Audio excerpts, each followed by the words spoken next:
Welcome to our channel. Today we how to connect Drift with Zapier for AI lead qualification. Easy tutorial step by step clearly. To connect Drift with Zapier for AI lead qualification, you will first need to log into your Zapier account. Once logged in, click on the Make a Zap button to create a new integration. Next, search for Drift in the Trigger App section. Select the appropriate Drift trigger based on your needs, such as new conversation or new lead. After selecting your trigger, click Continue. This will require you to authenticate your Drift account and grant permissions to Zapier. Once your Drift account is connected, you can test the trigger to ensure it's working properly. If the test is successful, click Continue to move to the next step. Now, you'll want to add an action app by searching for Zapier Parser or any other preferred app to qualify leads. Select the action that matches your desired outcome, like creating a lead in your CRM.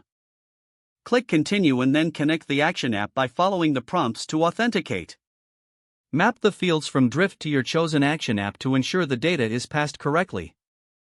Once you've mapped the fields, conduct a test to verify that the integration is functioning as expected. If the test is successful, click Continue and you will be ready to turn your Zap on. Finally, name your Zap and turn it on to start automatically qualifying leads through Drift and Zapier. If the page does not load, refresh the browser or try again in a private or incognito window. Make sure you are using the correct email address, then retype it carefully to avoid small typos. If your password is not accepted, use the reset option and create a new strong password you can remember.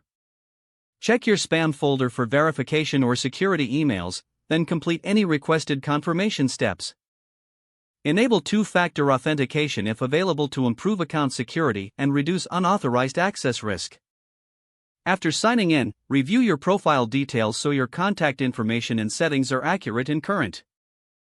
If you see an error message, note it down and try again after restarting your device and internet connection.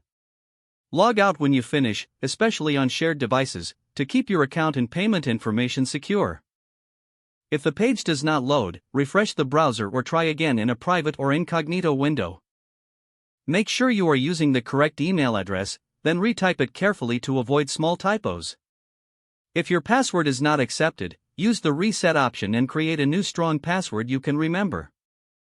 Check your spam folder for verification or security emails, then complete any requested confirmation steps.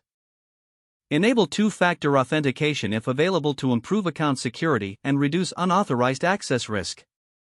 After signing in, review your profile details so your contact information and settings are accurate and current. Don't forget to like this video and subscribe to our channel for more step-by-step tech guides.